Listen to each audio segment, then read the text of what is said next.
Hello, my name is Raj Sisodia. I'm one of the founders of the Conscious Capitalism movement, and I'm also a professor here at Tecnológico de Monterrey and co-chairman of the Conscious Enterprise Center here. And I'm delighted to be with you today to share some details about my upcoming book, which is called Healing Leaders: 7 Steps to Recovery of Self. This book will come out in early 2026. And I'd like to give you, first of all, a little bit of background as to how this book came about.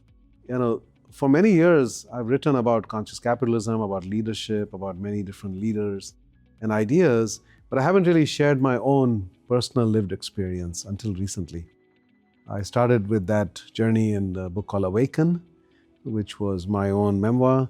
The subtitle is The Path to Purpose, Inner Peace and Healing. And in the process of exploring my life and understanding my journey, I've actually had some other insights that I wanted to share in this new book. And the journey really started for me in 2018, the year that I turned 60, which is a big milestone, I think, in any of our lives. It is, in a way, the end of the second act and the beginning of the final act of our life. And it's a time, I believe, to take stock and to make sense of our journey so far and to extract from that some valuable lessons. And what have we learned, and what are some of the patterns that we can see that are not only applicable to my own life, but actually can help others as well. So that year I had a variety of different experiences trying to work on my own self-awareness and my own healing, actually. I was writing a book called The Healing Organization that year. And 4 women essentially told me the same thing, that you're writing a book about healing, but what about your own healing? And my initial response was to say, well, I don't have time for that. I've got a book deadline.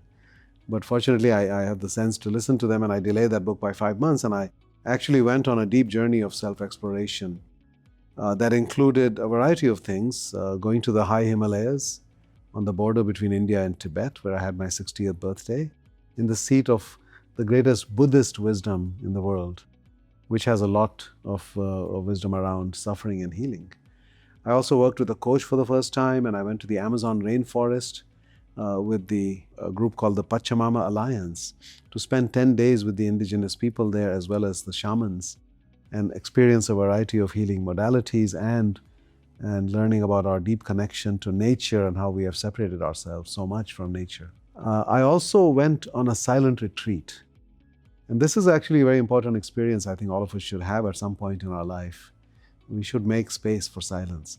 And in those 4 days, I was with about 35 other people. Most of that time was spent in silence. And in that time, walking around in nature with a journal, I was receiving so many downloads about life, about my own life, about life in general. And the 7 steps that are at the heart of this book actually came to me in those few days of silence.